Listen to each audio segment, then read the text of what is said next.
হয়েছেন নুসরাত, আমরা আপনার জন্য অপেক্ষা করছিলাম এই 15 মিনিট ধরে। খুবই দুঃখিত। দর্শকদের কাছে ক্ষমা চেয়ে আমরা আসলে অনুষ্ঠানটি শুরু করেছি। নুসরাত আমাদের সাথে যুক্ত হয়েছেন। অধ্যাপক নাহারিন আই খান আমাদের সঙ্গে আছেন। অধ্যাপক নাহারিন আই খান, আপনার অনুমতি নিয়ে আমি একটু নুসরাত তাবাসসুমের কাছে একটু যেতে চাই। নুসরাত, জাতীয় নারী শক্তি, আপনারা যে জাতীয় নারী শক্তি নারী সংগঠন যেটি গঠন করলেন, তা কি শুধু নারীদের নিয়ে কাজ করবে? জি, বেসিক্যালি নারী শক্তি নারীদের নিয়েই কাজ করবে, নারীদের রাজনৈতিক অংশগ্রহণ এবং হিস্সাদারিত্ব নিয়ে কাজ করবে মূলত। রাজনৈতিক অংশগ্রহণ, আরেকটা কি? হিস্সাদারিত্ব মানে নারীরা তো অংশগ্রহণ করে, আমরা তো পার্টিসিপেশন দেখতে পাই, হ্যাঁ, কিন্তু যখন রাজনৈতিক অংশগ্রহণের ক্রেডিটটা পাওয়ার বিষয় হয় কিংবা সেখান থেকে ভাগ পাওয়ার বিষয় হয়, সেখানে তো আসলে নারীর এজেন্সিটা কম। আমরা মাঠে মিছিলে ওকে নারীদের দেখতে পাই, ওকে টেবিলে তো একটু কঠিন হয়ে যায় ওদের আসাটা। ওকে ওকে সেটা নিয়ে নারী শক্তি কাজ করবে। ওকে, পরিষ্কার। আম, আহ, মূল যে সংগঠন এনসিপি, এনসিপি কি শুধু পুরুষদের নিয়ে কাজ করবে? না, এনসিপি শুধু পুরুষদের নিয়ে কাজ করবে কেন? এনসিপি নারী পুরুষ এবং বাংলাদেশের প্রত্যেকটি বিষয় নিয়েই তো এনসিপির রাজনীতি। ওকে। এনসিপি শুধু নারীদের নিয়ে কাজ করবে না এই জন্য নারী শক্তি গঠন, ব্যাপারটা এমন না। হুম। আপনি তো দেখেছেন অন্যান্য দলেরও তো ফিমেল উইংস থাকে। নারীদের নিয়ে একটু বিশেষ কাজের প্রয়োজন, নারীরা একটু বিশেষ দৃষ্টিভঙ্গি ডিজার্ভ করে। আম, আমি একটু বোঝার জন্য যে মানে আপনি তো জুলাই আন্দোলনের যে আন্দোলনের ফসল হিসেবে আমরা আজকে নতুন জাতীয় সংসদ বসতে দেখেছি, সেইটার আপনি একটা কেন্দ্রীয় মুখ। তাহলে এনসিপি হচ্ছে নারী পুরুষ সবার জন্যই কাজ করবে, নারী দল শুধু নারীদের নিয়ে কাজ করবে, এইটা আপনার জন্য কি মানে এইটা কি নারী, আপনি বলতে আমি বুঝতে চাইতেছি হচ্ছে যে এটা কি নারী নেতৃত্বের জন্য বা আপনার জন্য প্রমোশন হলো নাকি ডিমোশন হলো? আমি বুঝতে পারতেছি মানে আপনি কি কেন্দ্রীয় নেতৃত্ব থেকে ছিটকে গেলেন, বা আপনারা যারা নারী শক্তি না না, করলেন আহ, মানে? আমাদের তো এটা দ্বৈত পদ। আমি এখনো এনসিপির কেন্দ্রীয় কমিটির যুগ্ম আহ্বায়ক এবং আচ্ছা, একই সঙ্গে নারী শক্তির মুখ্য সংগঠক। মানে কেন্দ্রীয় শক্তির যুগ্ম আহ্বায়ক এবং পাশাপাশি আপনি নারী শক্তির মুখ্য সংগঠক। কেন্দ্রীয় দলের যুগ্ম আহ্বায়ক এবং সাথে সাথে নারী শক্তির মুখ্য সংগঠক। ওকে। আর এটা আসলে খালিদ ভাই প্রমোশন ডিমোশনের তো বিষয় নয়। বিষয়টা হচ্ছে আমার রাজনীতি এর আগে অধিকার কেন্দ্রিক, সেটা যেমন ফ্যাসিবাদের বিরুদ্ধে মানুষের অধিকার কেন্দ্রিক যতটা ছিল, একই সঙ্গে নারী অধিকার শিশু অধিকার নিয়েও আমার রাজনীতি ছিল। তো আমি ব্যক্তিগতভাবে খুবই খুশি নারী শক্তিতে কাজ করার সুযোগ পেয়ে। আপনারা কোন মানে পার্টিকুলার কোনো একটা বিষয় বা কোনো একটা উপলব্ধি থেকে কি এই সংগঠন আত্মপ্রকাশ করলো, নাকি আপনাদের আগেই এটা প্ল্যান ছিল, অনেকদিন ধরে প্ল্যান ছিল? আমাদের হ্যাঁ, আমাদের গত বছরেই আমরা করতে চেয়েছিলাম, তবে বিভিন্ন কারণে সেটা গত বছর শুরু করা হয়নি। এবছর আমরা একটা ভালো দিন দেখে শুরু করেছি। তবে হ্যাঁ, আমাদের দল গঠনের শুরু থেকেই পরিকল্পনা ছিল নারী শক্তি গঠনের।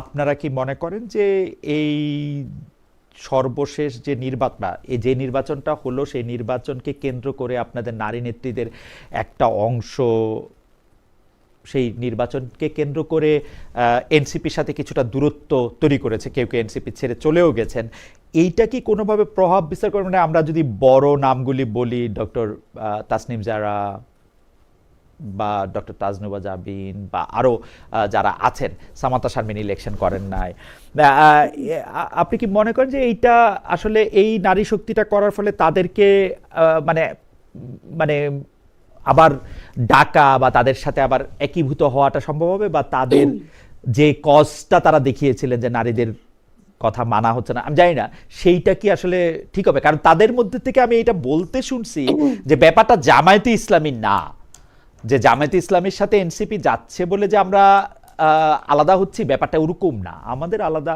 আমরা নির্বাচন করব না এই জোটের সঙ্গে, সেইটা একটা তারা এটা বলছেন। তখন আমাদের মধ্যে থেকে কেউ কেউ বলছেন যে ব্যাপারটা এরকমও হইতে পারে যে নারীদের অধিকার আদায়ের যে রাজনীতিক বা জুলাই আন্দোলনে নারীদের সামনে গেছে, পরে আর দেখা যাচ্ছে না, এটাও হইতে পারে। আপনি কি মনে করেন যে এটা এরকম? দেখুন, আসলে দল থেকে যারা চলে গিয়েছেন, প্রথমত তাদের জন্য শুভেচ্ছা। তারা যেখানেই তাদের রাজনৈতিক জীবন যেভাবে যেখানে ব্যয় করতে চায়, অবশ্যই তারা সেটা করতে পারেন, ব্যক্তি স্বাধীনতার বিষয় তো আছেই। তবে আমি এই ব্যাপারটাতে একমত যে অনেকেরই আসলে হয়তো দল ত্যাগের পেছনে কারণটা ভিন্ন ভিন্ন ছিল। আর এই নারী শক্তিতে তাদের চলে যাওয়াটা কোনোভাবে প্রভাব বিস্তার করবে কিনা সেটা তো আসলে কাজ করতে করতে বোঝা যাবে। তবে পুনরায় যদি কেউ দলে আসতে চান, আমি মনে করি যে আমার দল তাদের স্বাগত জানাতে আসলে প্রস্তুত। আর আমি ব্যক্তিগতভাবে আসলে মনে করি না যে খুব একটা প্রভাব পড়বে। রাজনীতিতে আসলে পোস্টারিং এর যে ব্যাপারটা, বা ফেস ফেমের যে কনসেপ্টটা, এটা কিছুদিন থাকে, প্রথম দিকে এটা শুনতে খুব আহ সুস্বাদু লাগে, কিন্তু দিন শেষে রাজনীতিতে কনসিস্টেন্সি একটা জরুরি জিনিস। এবং আমরা মনে করি আমরা এখানে যারা আছি আমরা সবাই নারীদের নিয়ে, নারী অধিকার নিয়ে কাজ করার মতো, এটা নিয়ে লেগে থাকার মতো অধ্যবসায় মানুষজন। আমি আশা রাখি যে আমাদের নারী শক্তি খুব সুচারু এবং সুন্দরভাবে এগোবে। আপনাকে ধন্যবাদ। আমি একটু ডক্টর নাহরিন আই খানের কাছে যেতে চাই। ডক্টর নাহরিন আই খান, আমরা আমরা প্রায়শই একটা কথা শুনি যে যে ৯০-এর পরে বাংলাদেশে যে সংসদীয় গণতন্ত্র, সেখানে প্রধানমন্ত্রী হিসাবে, সরকার প্রধান হিসাবে, সংসদ নেতা হিসাবে দুইজন নারী বেশ কিছুদিন, মানে আমরা যদি বলি অর্ধেকের বেশি সময় বাংলাদেশের সর্বোচ্চ ক্ষমতায় আসীন থাকা সত্ত্বেও, মানে ১৬, ৫, ২১, ১০, 25 বছর, ৩১, হ্যাঁ 35 years 35 ইয়ার্স, 54 বছরের মধ্যে তো আসলে অলমোস্ট 2/3 থাকা সত্ত্বেও আসলে নারীদের বিভিন্ন অধিকার বা রাজনীতিতে এটা আসলে প্রতিষ্ঠিত হয়নি। তারা এক ধরনের মানে কি বলবো, পরিবারকে রিপ্রেজেন্ট করেছেন, এই করেছেন। কিন্তু আমি রাজনীতির পাশাপাশি সমাজটাকেও পাশে রেখে যদি আমি বলি যে আসলে যে নারীদের অধিকার প্রতিষ্ঠার ক্ষেত্রে সমাজের বিভিন্ন অঙ্গন থেকেই বাধাটা আসে, কখনো এটা নারীদের কাছ থেকে আসে, কখনো এটা না বোঝার কাছ থেকে আসে। একজন শিক্ষক হিসাবে আপনার, মানে আপনার ১৯ বছর কথা হচ্ছিল, ১৯ বছরের বেশি সময় আপনার শিক্ষকতা হয়ে গেছে, যে শিক্ষক হিসেবে আপনার এটা ব্যর্থ মনে হয় কিনা? কেন আমি এই কথা বলতেছি, যে আমি সামাজিকভাবেই দেখি যে নারীদের আসলে সেই অর্থে ক্ষমতায়ন হয় নাই যেই ক্ষমতায়নটা আপনারা চাচ্ছেন বা দাবি করতেছেন। শিক্ষক হিসাবে নিজেকে ব্যর্থ মনে হয় কিনা? আসলে ওয়েবসাইটে 19 লেখা, আরো অনেক বয়স আমার বেড়ে গেছে, 21 বছর, হ্যাঁ 21 বছর শেষ হয়ে গেছে। হ্যাঁ, তো 21 বছর শিক্ষকতাতে শিক্ষক হিসেবে জিজ্ঞেস করলে তো, যে আপনার জায়গা থেকে আমি আসলে ঠিকই বলবো যে আমরা নারীর ক্ষমতায়নের মধ্যে দিয়ে গেছি, কিন্তু সেই ক্ষমতায়নগুলোই অনেক ক্ষেত্রে টোকেনিজম ছিল। হ্যাঁ, যে ইউনিক একজন বা দুজন নারী এসেছেন, কিন্তু সামগ্রিক নারীর যে উন্নয়ন সেটা আসলে ওইভাবে আমরা দেখি নাই। তবে এখানেও একটি কথা আছে যে দেখি নাই বললেটাও হবে না। যেমন অনেক ক্ষেত্রে আপনি দেখবেন যে বিনা বেতনে নারী শিক্ষা, সেটা বেগম খালেদা জিয়ার হাত দিয়ে হয়েছে, বা আপনার কিছু ভাতার বিষয়গুলা ছিল, সেগুলো নারীর ক্ষমতায়নের একটা একটা স্টেপ আমরা পার হয়েছি। এবং ধরেন বাংলাদেশ, এটা একটা বলাই লাগে যে পৃথিবীর অনেক উন্নত দেশও আছে যে নারীরা কিন্তু 80s এর পরে থেকে ভোটাধিকার পেয়েছে, অথবা বেতন এখন পর্যন্ত একই প্রফেশনে সমান পায় না। বাংলাদেশে কায়িক শ্রমে যেসব নারীরা আছেন তাদের ক্ষেত্রে আলাদা করে আমরা যারা প্রফেশনালি কাজ করি, অফিসে কাজ করি, তারা কিন্তু পুরুষের সমানই বেতন পাই, অথবা বাংলাদেশের শুরু মানে সৃষ্টির শুরু থেকেই আমরা কিন্তু ভোট দিতে পারছি। এই ধরনের কিছু সিগনিফিকেন্ট উন্নতি হচ্ছে, মানে ক্রমশ হচ্ছে, কিন্তু এই গ্র্যাজুয়াল উন্নয়নটা খুব সিগনিফিকেন্ট না। আমি সবসময় একটা কথা বলি, যে প্রশ্নটা আপনি আমাকে করলেন যে শিক্ষক হিসেবে যদি দেখেন, আপনি যদি আমার ডিপার্টমেন্টে দেখেন, আমার ডিপার্টমেন্টে আমি 27 বছর পর একজন নারী শিক্ষক জয়েন করেছিলাম। তো এটা কেন হয়? কারণ একটা জায়গা থেকে হয় কি, আমাদের মাইন্ডসেট, মানে মাইন্ডসেটের ভেতরে এমন একটা জিনিস ঢুকে গেছে যে নারীরা মেয়েরা পারে না। বা আমি গত 1.5 বছরে ধরেন টকশো করতে যে অনেক প্রগতিশীল নেতা যারা খুব বড় বড় কথা বলেন টেলিভিশনে এসে, তাদের মুখে শুনেছি যোগ্য নারী খুঁজে পাওয়া যায় না। এটা মানে কমনলি তারা এই কথাটা বলেন। তো এটা অ্যাকচুয়ালি একটা মিসোজিনিস্টিক কমেন্ট, যে যোগ্য নারী খুঁজে পাওয়া যায় না, এবং যোগ্য নারী। প্রফেসর খান, হ্যাঁ, আমি যদি ব্যাপারটা এরকম বাস্তবতার জায়গা থেকে দেখি, আমি একজন রাজনৈতিক নেতাকে ইন্টারভিউ করতেছিলাম মঙ্গলবারে, জামাতে ইসলামের সাধারণ মানে যে সেক্রেটারি জেনারেল যিনি আছেন, তিনি বলতেছিলেন যে তারা আসলে নারী ক্যান্ডিডেট নিয়োগ দেন না এই কারণে যে তারা মনে করতেছেন যে এই বাংলাদেশের বাস্তবতায় এই এত জায়গায় গিয়ে ভোট চাওয়া, এতগুলি সভা করা, এতগুলি সেমিনার করা, এইটাও আসলে খুব সহজ কাজ না। এই সহজ কাজনাটা উনি আসলে মিন করছেন কিন্তু শারীরিক কষ্টের উপর মিন করে না, মানুষ কিভাবে নিবে সেইটার ব্যাপারে। তো সেই মানুষের নেওয়াটা শিক্ষক হিসাবে, রাজনীতিবিদ হিসাবে কোনোভাবেই যে মেয়েদের আমরা নিতে পারি না, এইটার জন্য শিক্ষক হিসেবে আপনি শুনেন, দায় অনুভব করেন কিনা? আপনি আপনি যে দলের কথা বললেন, আপনি বলেন তো এই দলের ভোট চায় কারা? জান্নাতের টিকিট বিক্রি করেছে কারা গ্রামে গঞ্জে? বা আপনি ঢাকা শহরের কত বাড়ি আছে, আমার বাড়িতে আসে নাই কিন্তু কত বাড়ি আছে নারীরা ঘরে ঘরে যে ভোট চেয়েছে, তাদের নারীরাই তো এই কাজগুলো করেন।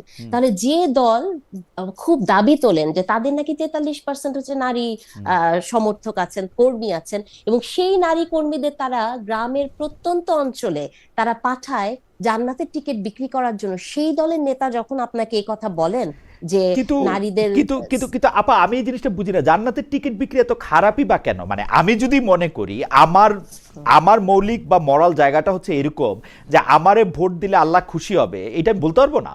বা আল্লাহ না, খুশি হইলে এটা আলটিমেটলি আপনি বেহেশতে যাবেন, এটা আমি বলতে পারবো না? না, না, এটা আপনি বলতে পারবেন না। এই কারণে খালেদ ভাই, আপনি এই প্রশ্নটা আমাকে করার জন্য করেছেন, কিন্তু আপনিও খুব ভালো করে জানেন এটা আসলে আপনি বলতে পারবেন না। রাজনীতির ময়দানে আপনি যখন রাজনীতি করবেন তখন ইসলামের সেন্টিমেন্ট নিয়ে রাজনীতি করাটা ঠিক না, আমার এটা নামই আপনি জামাত করতে ইসলামী, পারেন না। আমার নামই জামাত ইসলামী, আমি ইসলামের সেন্টিমেন্ট নিয়ে রাজনীতি করব না? না, আপনি আপনি ইসলামের আদর্শ নিয়ে রাজনীতি করবেন, ইসলামের ইসলামের আদর্শ তো সেন্টিমেন্ট নিয়ে না। ইসলামের আদর্শ তো প্রতিবার আমি আজানে শুনি, শান্তির পথে আসো, কল্যাণের পথে আসো, কল্যাণের পথে আসলে আলটিমেটলি তুমি একটা ভালো জায়গায় থাকতে পারবে, 8টা বেহেশত আছে তোমার জন্য, 7টা বেহেশত আছে তোমার জন্য। তো এটা আমি বলতে পারবো না। প্রথম কথা যে না, আমাদের এটা আপনি, জি হ্যাঁ আমি জি বলি যে জি এটা আমার কাছে যেটা মনে হয় যে, ধরুন যে দলটি ইসলামের রাজনীতি করবে তার প্রথম শর্ত কি? ইসলামে মিথ্যা বলা মহাপাপ, তাই না? বা ইসলামে এই যে ওনারা নারী পুরুষের বিভেদটা করেন, ইসলাম কি আপনাকে আর আমাকে বেহেশতে পাঠাবে? আপনি পুরুষ আর নারী হিসেবে কি আল্লাহ আল্লাহ কোনো আলাদা ক্রাইটেরিয়া আমি তৈরি যতটুকু করবেন? আমি না যতটুকু ধর্ম কিন্তু। পড়ছি যে এটার মধ্যে আছে যে আমি তোমাদেরকে শ্রেষ্ঠত্ব দিয়েছি একজন আরেকজনের উপর। হ্যাঁ, না শুনেন, শ্রেষ্ঠত্ব দিয়েছে একজন আরেকজনের উপর, কিন্তু আপনার যে বিচারটা হবে, যার মানে নির্ধারণ করবে আপনি বেহেশতের টিকিট পাবেন কি পাবেন না, সেই টিকেটে কিন্তু আপনার কোনো জেন্ডার নাই। সেই টিকেটে কিন্তু কি আছে জানেন? আপনার ইমান, আকিদা, আপনি কতটুকু ইসলামে নামাজ অ্যাবসলিউটলি পড়ছেন, কত অ্যাবসলিউটলি পূর্ণ অ্যাবসলিউটলি কাজ করছেন। স্যার, আল্লাহ যদি আপনার জেন্ডার না দেখে, হ্যাঁ, তাহলে আপনি জেন্ডার নিয়ে রাজনীতি করছেন, আপনি জেন্ডারের কারণে বলছেন আপনি 8 ঘন্টা 5 ঘন্টা, আপনি জেন্ডারের কারণে বলছেন আপা যে আপনাকে আমি ইলেকশন করতে দিব না। এটা কি হয় বলেন তো? আপা জেন্ডারের কারণে ইলেকশন করতে দিব না সেটা বল না, ওনারা বলছেন যে ওনাদের এটা যোগ্য হয় না। যাই হোক, তবু আপনি এটাতে মানে আপনি আপনার জায়গাটা থেকে যদি আর 2টা লাইন বলতেন যে আপনারা তো বিশ্ববিদ্যালয়ে পড়ান, কিন্তু বিশ্ববিদ্যালয়ে পড়ানোর ক্ষেত্রেও আপনারা কি আসলে যারা আপনার ক্লাসে বসে, যাদের সাথে আপনার লাইব্রেরিতে দেখা হয়, তাদের মধ্যে কি আপনি আপনার মতো করে নারী অধিকারের প্রতি সোচ্চার হওয়ার গ্রাফটাকে আপনি উপরের দিকে দেখেন, নাকি সেইটা একটা তর্কিত হয়েই থাকে? ওইটা একটু আর যদি বলতেন। সত্যি কথা বলতে কি, যে এই গ্রাফটা আগে যেরকম করে দেখতাম, ধরেন আজকে থেকে 15 বছর 20 বছর আগে ক্লাসরুমে যেরকম করে দেখতাম, আমি জানি না বাংলাদেশের হঠাৎ করে কি হলো এই গ্রাফটা নিচের দিকে, এবং এই গ্রাফটা নিচের দিকে হওয়ার পেছনে আমি একটা কারণ বলতে পারি খালেদ ভাই, যে আমার কাছে, আমি যদি পার্টিকুলারলি গত 1.5 বছরের কথা বলি, গত 1.5 বছরে, মানে 17 বছরের কথা বললাম না, কিন্তু গত 1.5 বছরে তো আমরা কত স্বপ্ন দেখেছি, নুসরাতদের চোখ দিয়েই আমরা স্বপ্ন দেখেছি, কিন্তু সেই স্বপ্নগুলো এমন একটা জায়গায় গেল যে গত 1.5 বছরে নারীর সিচুয়েশন যে জায়গায় গেছে, আপনি যদি শুধু খালি সাইবার বুলিং এর কথা বলেন, আপনি যদি সোশ্যাল মিডিয়াতে দেখেন নারীকে যেভাবে হেনস্থা করা হয়, যেরকম করে স্লাট শেমিং করা হয়, আমরা যাদেরকে আপনারা স্ক্রিনে খুব শক্তিশালী নারী হিসেবে দেখেন, খুব পাওয়ারফুল ভাবেন, আমরাও কিন্তু ক্লান্ত হই। তাহলে ওকে, এই আমার ক্লান্ত মনে যে হওয়াটা, হ্যাঁ, প্রফেসর খানের এই কথা থেকে আমি একটু নুসরাত তাবাসসুমের কাছে আসতে চাই। তার আগে আমাদের একজন দর্শক আমাকে মন্তব্য করেছেন, মানে আমাকে মন্তব্য করেছেন, আমি জানি না কাকে,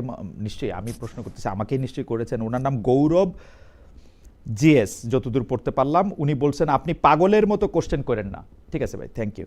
আমি একটু নুসরাত তাবাসসুমকে আমি প্রশ্নটা করতে চাই যে আমি যদি গত 1.5 বছরে প্রফেসর খান যেই জায়গায় আমাদেরকে একটু দৃষ্টি আকর্ষণ করলেন, আপনিও কি সেই বিষয়ে একমত যে গত 1.5 বছরে নারীদের সাইবার বুলিং এর কথা বললেন উনি, তারপর হচ্ছে যে সোশ্যাল মিডিয়াতে বিভিন্ন ধরনের, মানে পাশাপাশি যদি আমি যুক্ত করি, আমি কিন্তু দেখেছি যারা নারীর প্রতি হেনস্থা করেছে তারা এক ধরনের বাহবা পেয়েছে, তাদেরকে কিছু কিছু ক্ষেত্রে ফুলের মালা দেওয়া হয়েছে, মানে এগুলির কিছু প্রতীকী ব্যাপার আছে। তো নুসরাত, আপনি এইটা কিভাবে দেখেছেন? আমি পাশাপাশি আরেকটা জিনিস যোগ করি, যেটা আসলে আপনি একটু বলতে চেয়েছিলেন। আমরা কিন্তু পুরোটা জুলাই জুড়ে, মানে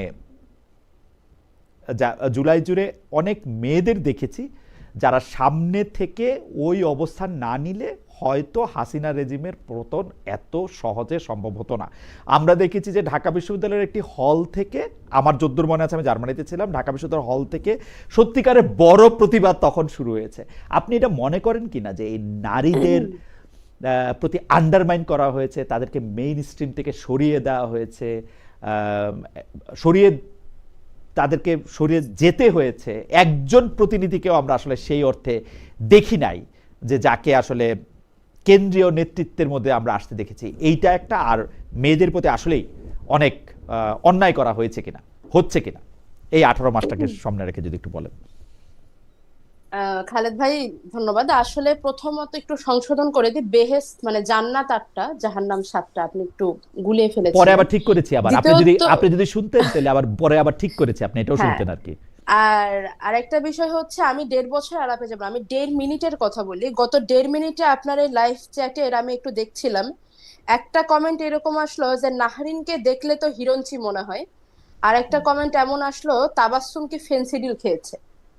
আমি এটা এটা হচ্ছে একটা খুব সংক্ষিপ্ত উদাহরণ নারিনের এগেইনস্টে, যে আমাদের নারিনা খানের এগেইনস্টে প্রচুর কমেন্ট, কারণ উনি আমি আমি জি দুটো, আমি মাত্র জি শুরু করেছি তো আমারগুলো জি ধীরে ধীরে আসবে, আমি জি জাস্ট দুটো, এই জন্য জি একই ধরনের কমেন্ট তো এই জন্য দুটো জি উল্লেখ জি করলাম। জি এটা হচ্ছে অ্যাকচুয়াল পিকচার, এটা অ্যাকচুয়াল পিকচার। যখন থেকে সোশ্যাল মিডিয়া বাংলাদেশে আহ আর মানে যত বেশি মানুষের হাতে সোশ্যাল মিডিয়া পৌঁছে গিয়েছে, আগে যে ইফটিজিং গুলো পথে ঘাটে হতো, এখন সেগুলো পথে ঘাটের সাথে সাথে সোশ্যাল মিডিয়াতেও হয়। আর গত 1.5 বছরের কথা যদি বলেন, আমি আপনার সামনে অস্বীকার করব না যে হ্যাঁ, গত 1.5 বছরে আমাকে বা আমি আমার অনেক নারী সহযোদ্ধাদের যে পরিমাণ সাইবার বুলিং এর মধ্যে দিয়ে যেতে দেখেছি, এটা তার আগের চাইতে বেশি অসহনীয়। পরিমাণে বেশি কিনা সে আলাপটাই আমি আসবো না, কিন্তু কেন অসহনীয় সেটা আমি একটু বলি। তার কারণ হচ্ছে, আগে আমরা প্রথমত, আমি এই কথাটা এর আগে কয়েক জায়গায় বলেছি, আগে আমরা জানতাম যে কোন পক্ষ আমাদেরকে শেমিং করতেছে, কোন পক্ষ স্লেজিং করতেছে, এটা খুব ক্লিয়ার ছিল। 5ই আগস্টের পর এটা অ্যাটলিস্ট আমার কাছে আর ক্লিয়ার না, আমার কাছে এটা খুবই মিশ্র একটা অডিয়েন্স মনে হয়, বা মিশ্র একটা বট গ্রুপ মনে হয়, যাদের একমাত্র কাজ নারীদের বুলি করা, এবং কোন দলের কোন ব্যাকগ্রাউন্ডের কিচ্ছু তারা দেখে না। এবং এখন 5ই আগস্টের পরে আপনাদের নারিন ম্যাম যেমন বললেন, আপা যেভাবে বললেন যে আমরা স্বপ্ন দেখেছি, এই স্বপ্নটা আমরা যারা মাঠের সামনে ছিলাম আমরা আরো বেশি করে দেখেছি। আমার কাছে আপনারা বিশ্বাস করবেন না, এতগুলো খুন, এতগুলো আহ আহত সহযোদ্ধা, জুলাইয়ের ভয়ঙ্কর ওই 36টা দিনের মধ্যেও, ওই 36টা দিন আমি আমার কোনো সহযোদ্ধার কাছ থেকে বুলি হইনি। ওই 36টা দিন যখন লিগের ছেলে পেলে আমাদেরকে বুলি করতো, স্লাট শেমিং করতো, তখন কমেন্ট বক্সে দেখতাম যে আপামর জনতা সেখানে এসে আমাদেরকে ডিফেন্ড করতেছে, ডিফেন্ড করতেছে, আমাদের হয়ে দাঁড়াচ্ছে, আমাদের হয়ে কথা বলছে। আমরা ভেবেছিলাম মনে হয় একটা পরিবর্তন আসলো, ঠিক 5ই আগস্টের রাত থেকে অপোজিটটা শুরু হয়ে গিয়েছে। তো আমাদের জন্য এটা আসলে হৃদয় ভাঙা বেদনার সাথে কোনো অংশে কম না। এজন্য ব্যাপারটা 5ই আগস্টের পরে বেশি অসহনীয় হয়ে গিয়েছে। তবে বুলির মধ্যে দিয়ে আগেও যেরকম গিয়েছে এখনো গিয়েছি, এখন বেশি ব্যথা লাগে, পরিমাণটাও হয়তো কিছুটা বেড়ে গিয়েছে। আর এখানে আলাপ আসে নারী নেতৃত্বকে সামনে আসতে দেওয়া না দেওয়ার ব্যাপারে।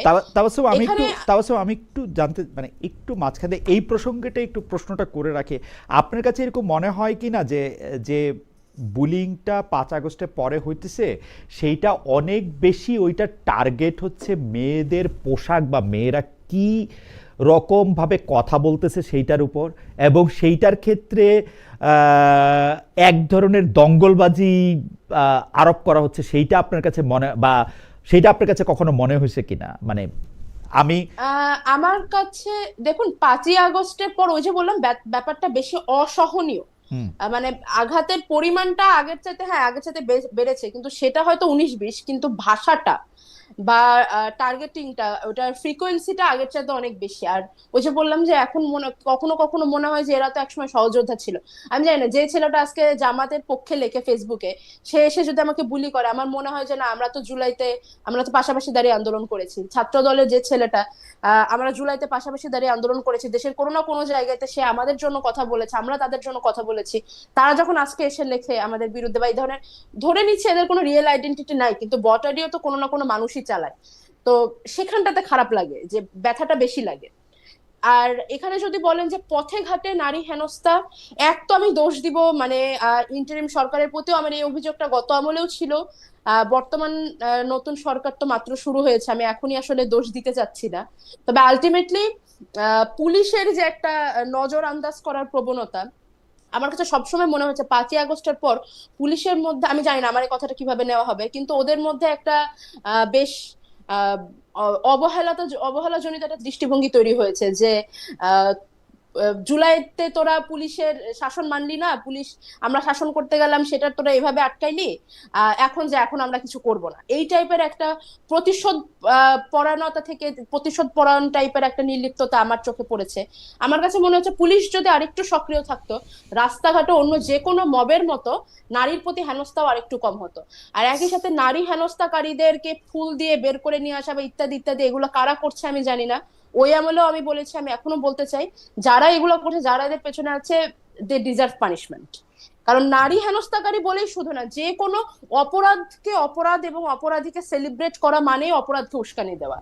একই সাথে এখানে একটু উল্লেখ করতে চাই, গত 1 মাস এবং তার আগের তো বাংলাদেশের ইতিহাসের পর থেকে, জন্মের পর থেকে তো হয়ে আসতেছে, বিশেষ করে গত 1 মাসে অনেকগুলো ধর্ষণের ঘটনা ঘটেছে।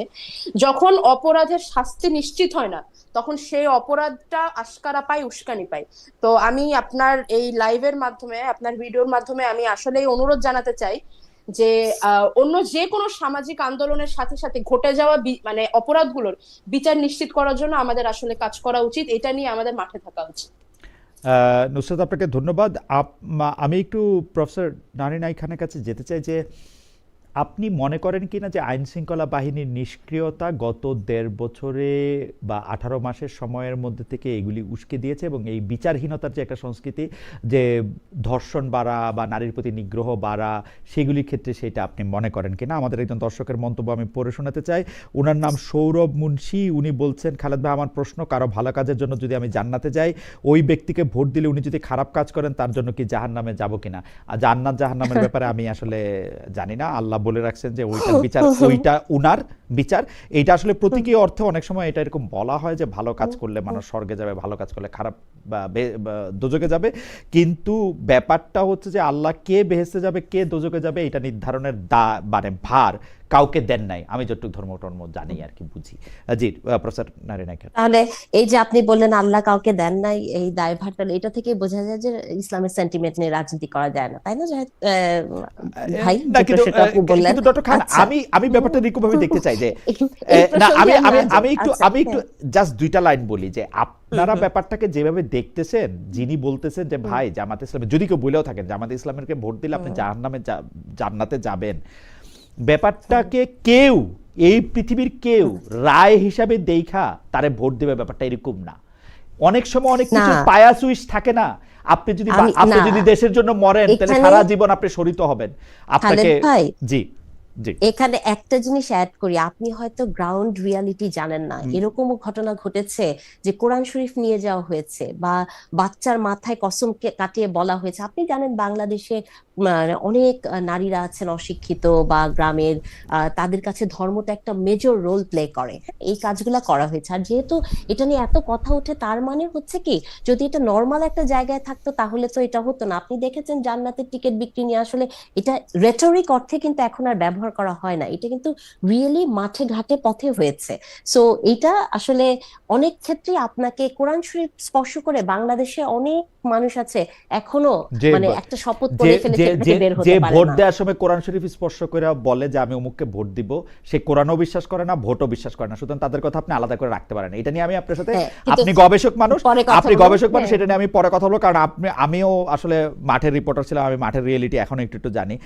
আপনি যদি এইটা একটু বলতেন যে 18 মাসে পুলিশের নিষ্ক্রিয়তা, সরকারের নিষ্ক্রিয়তা, এটা করেছে কিনা, নতুন সরকারকে আসলে কেমন দেখছেন? শুনেন, আমরা এখন তো খুব করে বলছি না যে পুলিশের নিষ্ক্রিয়তা, এবং গত 18 মাসে কিন্তু শুনেছি যে পুলিশ তার মনোবল হারিয়ে ফেলেছে। এই কথাটা কিন্তু সারাক্ষণ সরকারের কাছ থেকে শুনতাম।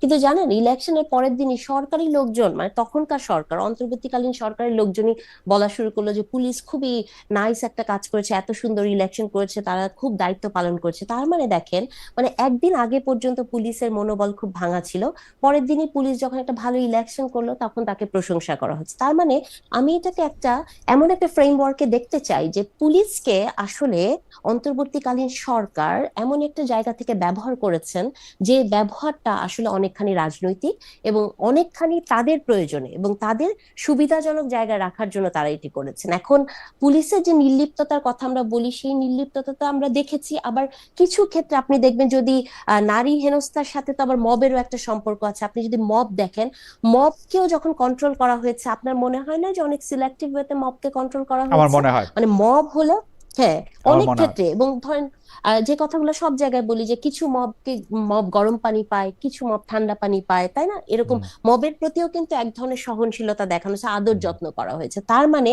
সরকারি পৃষ্ঠপোষকতায়, যে কথাটি নুসরাতও বলছিলেন, নারীর প্রতি সহিংসতা অনেক ক্ষেত্রে সরকারি পৃষ্ঠপোষকতায় হয়, অথবা হুম, সরকারের নির্লিপ্ত থাকার জায়গা থেকে হয়। আপনি ঢাকা বিশ্ববিদ্যালয়ে যে কথাটি বলছিলেন, গলার মধ্যে ফুলের মালা দেওয়া হয়েছে, হুম, এবং কোথায় মালা দেওয়া হয়েছে বলেন তো? থানার হুম, ভেতরে। হুম, মানে থানার ভেতরে যখন হুম। আপনি নারী হেনস্থাকারীকে ফুলের মালা দিলেন, তাহলে এই দোষটা কি আপনি সরকারকে দিবেন নাকি যিনি মালা দিতে গেছেন তাকে দিবেন? কারণ যিনি মালা দিতে গেছেন তিনি একটি আদর্শ, একটি ধর্মীয় আবহ এবং এক ধরনের মানসিকতায় বড় হয়েছে, তাকে কন্ট্রোল করার দায়িত্ব তো ছিল সরকারের। হুম, সরকারকে আমরা দেখি নাই, বা হাসিনার সময় আমরা দেখি নাই আইপি অ্যাড্রেস খুঁজে খুঁজে হুম, মানুষকে বের করে নাই। হুম। তাহলে আপনি কি গত 1.5 বছর একজনকে দেখেছেন এই যে আমাদেরকে যেসব কথা লেখে নুসরাত কিন্তু করলো? এবং কিন্তু আপনি জানেন, কিন্তু আমার একটা প্রশ্ন আছে যে আমরা এই কথাগুলি মানে শুনতেছি, কিন্তু সরকারের কি লাভ নারীর প্রতি এই সহিংসতাটাকে উস্কে দিয়ে, বা সরকার যদি এই নির্লিপ্ততাটা দেখায় সেটাতে লাভ কি? আমরা তো দেখছি যে মানবাধিকার থেকে শুরু করে নারী অধিকারের চ্যাম্পিয়নরাই গত গভর্নমেন্টে ছিলেন। হ্যাঁ, এখন যারা গত গভর্নমেন্টে ছিলেন এবং হুম, যেসব নারীরা, যেমন ধরুন রিজওয়ানা হাসান অথবা শারমিন মুর্শিদি অথবা ফরিদা আপা, যাদেরকে আপনি দেখেছেন, সেই নারীদেরকে তো গত 18 মাসের আগে আমরা সবচেয়ে প্রতিবাদী নারী হিসেবে দেখতাম। কিন্তু নারীর সহিংসতার পরে শারমিন মুর্শিদি একটা রেপের পরে বলেছেন যে গায়ে হাত দেওয়া হয়েছে, রেপকে তিনি খুবই হুম। সরলীকরণ করেছেন। রিজওয়ানা আপার কি কোনো শক্ত বক্তব্য আপনি শুনেছেন? এখন যে প্রশ্নটা আপনি আমাকে করলেন যে সরকারের আসলে কি লাভ, সরকারের লাভ সেই জায়গাতে যে আমরা গত 18 মাসে একটি বিশেষ ধর্মীয় রাজনৈতিক দলের যে উত্থান দেখেছি, সেই রাজনৈতিক দলের মেইন টার্গেট ছিল নারী। তখন সেই জায়গা থেকে আপনি যখন নারীর প্রতি সহিংসতা বন্ধ করার চেষ্টা করবেন অথবা নারী নিয়ে বেশি সরব হবেন, তখন তো সরকারের মসনদ একটু নড়ে যাওয়ারই পসিবিলিটি থাকে। কারণ আপনি পার্টিকুলারলি একটি রাজনৈতিক দলকে দেখবেন যে তাদের মেইন টার্গেটই ছিল, মানে আপনি দেশে গণতন্ত্র কতটুকু আসবে, ইলেকশন ঠিক হবে কি না হবে, সেগুলো বাদ দিয়ে তারা কিন্তু সবসময় পড়েছিলেন 8 ঘন্টা না 5 আপনি ঘন্টা নারী কি করবে, নারী কি পড়বে, এই না, জায়গায়। এইটা কি? তো আচ্ছা, আমি এইটা নুসরাত তাবাসসুমের কাছে জানতে চাই। নুসরাত তাবাসসুম শুধুমাত্র এনসিপির কেন্দ্রীয় নেত্রী নন, এখন তিনি নাগরিক শক্তির নেত্রী। জামায়াতে ইসলামীকে যে আপনি মিন করতেছেন সেটা তার অবস্থান আপনি কি জানবেন? কিন্তু আপনার কাছে আমার একটা প্রশ্ন, 8 ঘন্টা 5 ঘন্টা জামায়াতে ইসলামী শফিকুর রহমানের নিয়ে যে প্রশ্নটা করতেছেন, সেটা যারে দেখতে নারী তার চলন বাঁকার মতো করে কিনা? কারণ আমরা কিন্তু ইউরোপীয় অনেক দেশেও আমরা এটা দেখেছি, জার্মানিতে, সুইডেনে, নরওয়েতে অবশ্যই, যে মানে ঠিক মানে বাচ্চা হওয়ার পরবর্তী সময়ে যে কাজ মেয়েরা কম করতে পারবে এইটাকে আসলে সম্মান করা হয়, এবং তাদেরকে 5 ঘন্টা কাজ করলেও 8 ঘন্টা টাকা দেওয়া হয়, এরকম একটা সময় কিন্তু আছে। বা তারা অনেক বেশি মাতৃত্বকালীন ছুটি পান, অনেক বেশি, যদি 8 ঘন্টা নাগারে কাজ করতে হয় 2 ঘন্টা তারা বাচ্চাকে ফিট করার জন্য আসলে সময় পান। আপনি জানেন যে প্রতিটা বলাটা একটু বড় হইলো, কিন্তু বেশিরভাগ প্রতিষ্ঠানে এখন, জার্মানির সবগুলি প্রতিষ্ঠানে আমি বলতে পারি যে এখন আসলে অলমোস্ট সবগুলি প্রতিষ্ঠানে এখন একটা ডে কেয়ার সেন্টার রাখা মাস্ট, যেখানে মা কাজ করতে করতে গিয়ে বাচ্চার সাথে কিছু সময় কাটাবেন। তো সেইটা বলা এমন খালেদ কি ভাই, অপরাধ হয়েছে আমি এটা না, বুঝি আমি নাই। এখানে তাহলে আপনাকে একটা অ্যাড করে দেই একটা জি, জিনিস। আমার জি, মনে হয়, আমি জানি না যে আপনি কি ইচ্ছা করে জিনিসটা এড়িয়ে গেলেন নাকি হুম, আপনি ঠিকভাবে বলছেন। জি, উনার প্রথম বক্তব্যে হুম। কিন্তু ম্যাটারনিটি লিভের কথা ছিল না, আপনারা এটাকে এড়িয়ে গেলে হবে না। উনি ব্যাখ্যা যখনই দিয়েছেন আমরা এই ম্যাটারনিটি লিভ, প্রশ্ন, হ্যাঁ, যখন না আমাদের ব্যাখ্যা শুনেন, দিয়েছেন। এখন কথা হ্যাঁ, হচ্ছে কি, জি, আপনি যখন একটি বক্তব্য দিলেন হুম, তখন আপনি মেটারনিটি লিভের জবের কথা বললেন না, তখন আপনি বললেন যে নারীর কর্মক্ষম আওয়ার আমরা এটা এটা রাখবো। তারপরে মানে ব্যাখ্যা মানে কি, আপনি যখন যেটা বলছেন সেটা শব্দ ধরেই তো আমি যিনি শ্রোতা তিনি শুনবেন এবং তিনি বিচার করবেন। পরবর্তীতে আপনি যখন প্রশ্ন করবেন, পরবর্তীতে আপনি আপনার স্ট্যান্ড চেঞ্জ করে বলে দিলেন মেটারনিটি লিভ। এবং আপনি জার্মানিতে থেকেছেন, আমিও থেকেছি, এবং আমরা জানি যে জার্মানির নারীর সাথে আপনি যদি বাংলাদেশের নারীর কথা তুলনা করেন, অথবা জার্মানির মেটারনিটি লিভে যে লং একটা টাইম মেয়েরা পায়, এটা কিন্তু তার নিজের চয়েস, সে কিন্তু চুজ করতে পারে। তো সেই জায়গা থেকে আমি বলতে চাই যে উনার প্রথম জিনিসটা যেটা ছিল, আমি এটাকে একটা বিশাল মানে নারীকে মেইন স্ট্রিমে রাজনীতিতে না আসতে দেওয়ার এক ধরনের ফ্রেমওয়ার্ক দেখে, এক ধরনের একটা গেম প্লে করার জায়গা থেকে দেখে, এবং সেখান থেকে আমার মনে হয়েছে যে যখনই উনারা এই কথাটি বলেন, উনারা বলে একটা রিপার্কেশন দেখার চেষ্টা করে সোসাইটিতে, এবং তারপরে হচ্ছে উনারা পরবর্তীতে ওইটার একটা এক্সপ্লেনেশন দেন, যেটা নাকি তখনকার মানে শ্রোতার পক্ষে বা বিপক্ষে যাবে। নুসরাত, আমি যে কথাটা বলতে চেয়েছিলাম যে ডক্টর নাহারিন আই খান যেটা বললেন যে গত 18 মাসে একটি বিশেষ রাজনৈতিক দল একমাত্র টার্গেট নিয়েছিল নারীকে, এবং নারীকে তারা একমাত্র না, অনেকগুলো টার্গেটের মধ্যে তেমন নারীকে নানাভাবে ডিমিন করার জন্য আমরা কিন্তু দেখেছি যে এনসিপি থেকেও এইসবের ব্যাপারে অনেক, মানে এনসিপির জন্মের আগে বৈষম্য বিরোধী ছাত্র আন্দোলন, এনসিপি, তারা একটা শক্ত একটা অবস্থান নিয়েছিল। জামায়াতের অবস্থান তো আসলে পরিবর্তন হয় নাই, ব্যাখ্যায় পরিবর্তন এসেছে নানা রকম ভাবে, যেটি ডক্টর নাহারিন আই খান বললেন, এটার সাথে আমি কিছুটা একমত যে ওনারা ব্যাখ্যা পরিবর্তন করেন, কথা না। তো ওইটার মধ্যে আপনার কাছে কি মনে হয় যে জামায়াতে ইসলামের সাথে একটি জোট করা এনসিপির জন্য উপযুক্ত হয়েছে, বা আপনারা এটাকে আসলে কিভাবে দেখেছেন, ওই পুরো ব্যাপারটাও যদি বলেন। জি, প্রথমত আমার মনে হয় যে এই প্রশ্নটা করার বেটার পারসন ডক্টর শফিকুর সাহেব এবং নাহিদ ইসলাম সাহেব, প্লাস আমি সেই সমস্ত কয়েকজনের একজন। ধন্যবাদ।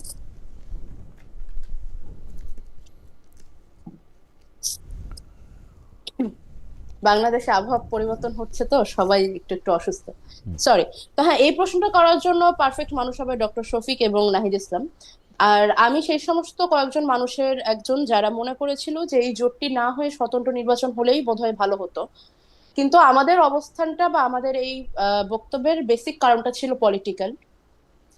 খুবই তরুণ দল, মাঠে ঘাটে সংগঠিত হওয়ার প্রয়োজন আছে, এবং আরো কিছু পার্টির অভ্যন্তরীণ বিষয় যেগুলা পাবলিক প্লেসে না বলাটাই বাঞ্ছনীয়।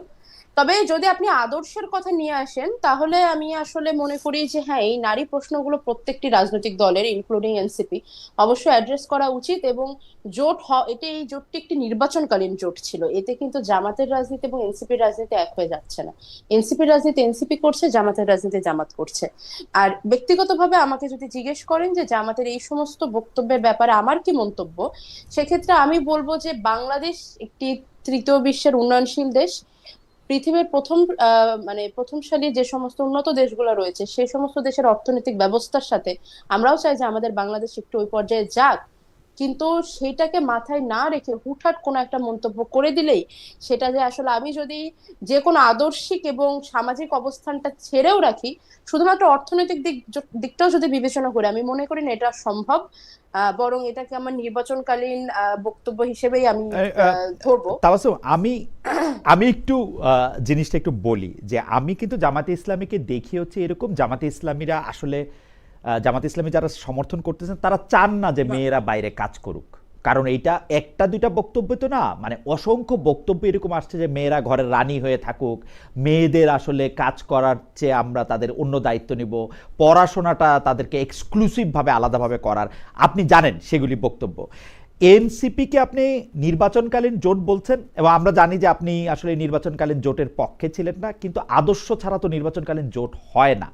মানে একটা কারণ আমি এখন কিন্তু এনসিপিকে জামায়াতের সুরে কথা বলতেই শুনি, কোনো একটু আলাদা করতে পারি না আমি এনসিপিকে। যেদিন থেকে ডিসেম্বর মাসের ফার্স্ট উইক থেকে আমি এনসিপিকে জামাতের থেকে আলাদা করতে পারি। In that case you really should ask Nahid Islam and আপনি পারেন কিনা, আপনি পারেন কিনা নুসরাত, আপনি পারেন কিনা? আমি এনসিপি এবং জামাতকে আলাদা করতে? হ্যাঁ, ডিসেম্বর ফার্স্ট উইক থেকে আমি পার্ট অফ এনসিপি। আমি আমার রাজনীতির সাথে জামাতের রাজনীতি খুব ভালোভাবে আলাদা করতে পারি। এনসিপি রাজনীতিকে পারেন কিনা জামাতের রাজনীতিকে আলাদা করতে? আমি তো এনসিপি রাজনীতিটাই করি। তো হ্যাঁ, আমি আমি আমার জায়গা থেকে এনসিপির রাজনীতি খুব ভালোভাবে আলাদা করতে পারি, কিন্তু নির্বাচনের অংশ যারা ছিলেন, যারা নির্বাচন করেছেন, এবং এই জোটের সিদ্ধান্ত যাদের, সর্বোপরি দলের সুপ্রিম লিডার যারা, আপনারা বিস্তারিত জানতে চাইলে তাদের সাথে আপনার বসা উচিত, তাদের সাথে আপনার কথা বলা উচিত। না, সেটা তো আর আমার এবং ইচ্ছা, সেটা তো এই নির্বাচন নিয়ে আমার আমার অবস্থান কি, সেটা তো আসলে লুকানো না, সেটা তো আমার দলের কাছে এবং আমার দলের বাইরে অন্যান্য দেশবাসী, সাধারণ দেশবাসীর কাছেও সেটা খুব পরিষ্কার। ওকে। আপনি কি তাহলে ওই প্রসঙ্গের মধ্যে একটু আসবেন, যে আপনি কি তাহলে এইটাতে একমত যে একটি দলের লক্ষ্য বা একটি গোষ্ঠীর লক্ষ্য ছিল আসলে মেয়েদের আক্রমণ করা বা মেয়েদেরকে দাবায় রাখা, যেটা নাহারিন আই খান বলতেছিলেন? একটি গোষ্ঠীর, হ্যাঁ আমি একমত। একটি দলের, আই ডোন্ট নো, আমি মনে করি বাংলাদেশের সকল রাজনীতিবিদ সহকর্মী, আমরা মূলত কলিগ, আমি এভাবে বলতে পারি না। আপনারা যখন নারী শক্তি নামক এই দলটি করলেন, আপনাদের কি কার্যালয় এবং সেই কার্যালয়ের বা আমি যদি এটিকে বলি, এটি তো আর আলাদা রাজনৈতিক দল হচ্ছে না, মানে আলাদা আপনি মার্কাও না না দিচ্ছেন না, না। অবশ্যই না, তো এটা একটা উইংস হচ্ছে।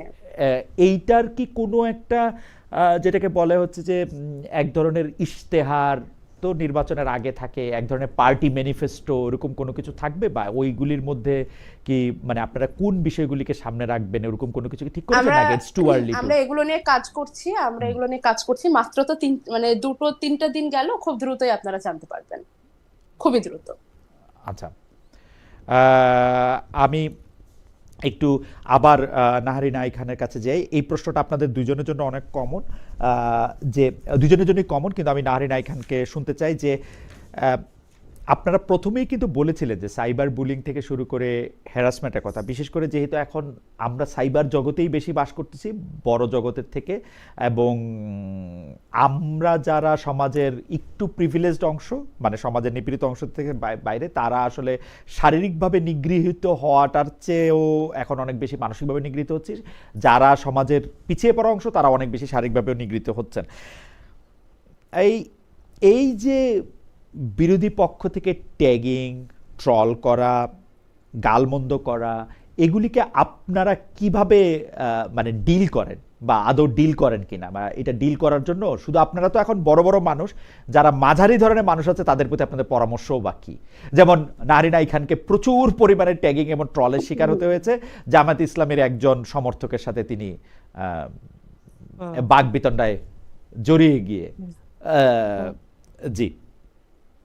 শুধু খালি ট্যাগিং না, বাসায় হুমকি এসছে, কেসও হয়েছে আমার এগেইনস্টে। সো এগুলোর ভেতর দিয়ে তো যাচ্ছি। আসলে এই প্রসঙ্গটা বলার আগে আমি নুসরাতের একটি কমেন্ট বলতে চাই। নুসরাত খুব সুন্দর করে যে কথাটি বলছিলেন, যে আপনি যখন প্রশ্ন করলেন যে পার্টিকুলারলি কোনো রাজনৈতিক দল নারীকে থামিয়ে দিতে চায় কিনা, নুসরাত খুবই জেনারেস একটা অ্যাটিটিউড দেখালেন, খুব সুন্দর উদারতার সাথে উত্তর দিলেন যে আমরা সবাই কলিগ।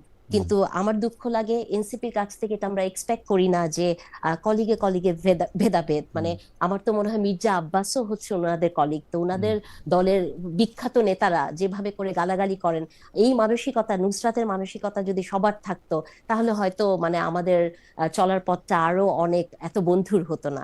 আর আপনি যে প্রশ্নটা আমাকে করলেন যে সাইবার বুলিং বা এগুলোকে আমরা কি করে ডিল করি, সত্য কথা বলতে কি খালেদ ভাই, যে ডিলটা আমরা করি সেটা আমার এনার্জি, একটা ধরেন নেগেটিভ এনার্জি আমার ভেতরে তৈরি করে, যেটা কোনো প্রয়োজন নাই মানুষ হিসেবে, এবং এই নেগেটিভ এনার্জিটা আমাকে ক্লান্ত করে। শুধু আমি বলতে সবার কথাই বলছি। এবং প্রতিনিয়ত এই যে সোসাইটিতে আমাদেরকে দেখেন, একজন আমাকে লিখছে যে হেরোইন খাওয়া নাকি ফেন্সিডিল খাওয়া, নুসরাতের কথা লিখছেন। এই লোকগুলো, এই মানুষগুলো কারা আমরা কিন্তু জানি। আপনি এটাও জানেন যে গত 1.5 বছরে এটিও প্রমাণিত হয়েছে যে কোটি কোটি টাকা ব্যয় করে বট বাহিনী পালা হয়েছে। আপনি যদি প্রোফাইলগুলোতে ক্লিক করেন, আপনি দেখবেন প্রোফাইলগুলো কেমন। তো এগুলা একটা পার্টিকুলারলি রাজনৈতিক দল করেন, এবং সত্যি কথা বলতে সেই রাজনৈতিক দলের এজেন্ডা হচ্ছে সেটাই, যে নারীকে তারা মেইন স্ট্রিমে আসতে দিবে না। আপনি যখন জার্মানির কথা বলছেন, তখন আমার মনে হচ্ছিল আপনাকে জিজ্ঞেস করি, আপনি তো আঙ্গেলা মার্কেলের সময় জার্মানিতে ছিলেন, জার্মানিতে কি কোনোদিন বলা হয়েছে যে উনার দলের আমির কোনোদিন মেয়ে হতে পারবে না, তাহলে এই কম্পারিজন গুলো আসলে ঠিক কোনো কম্পারিজন হয় না।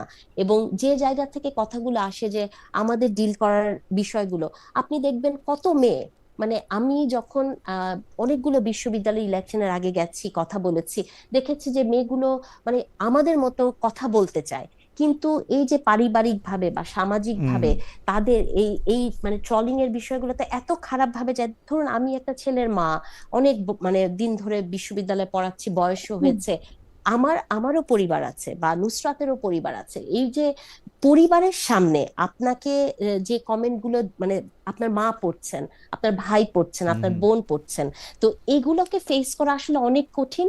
তবে আমি সবসময় এটা বলি যে নারীর পথ কখনোই এত স্মুথ ছিল না, সবসময় এটা বন্ধুর। এবং আমি এটাকে কিভাবে নিয়েছি জানেন, আমি এটাকে একটা ব্যাটল ফিল্ড হিসেবে নিয়েছি, এবং ব্যাটল ফিল্ড হিসেবে ইলেকশনের আগে পর্যন্ত নিয়েছিলাম। প্রতিদিন ভয়ঙ্কর গালি খেতাম, বাসায় হুমকি পাঠিয়েছে, কেস করেছে, কিন্তু সকালবেলা উঠে এক ধরনের প্রতিজ্ঞা করতাম নিজের সাথে যে আজকে আরো বলবো।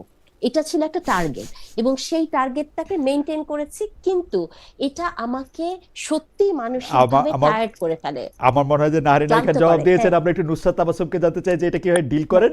তার আগে আপনাদের দুইজনের উদ্দেশ্যে এই মুহূর্তে যেটা চোখে পড়তেছে সেইটা একটু আমি একটু পড়ে শোনাই। নুসরাতি উত্তরটা দিয়েন যদি উত্তর দিতে চান। নুরুল ইসলাম ওনার নাম, উনি বলতেছেন উনাদের দুইজনের মাথায় কাপড় নাই, এখন যদি বলি আপনারা রমজানে মাথায় কাপড় দেন তাহলে কি সাইবার বুলিং হবে?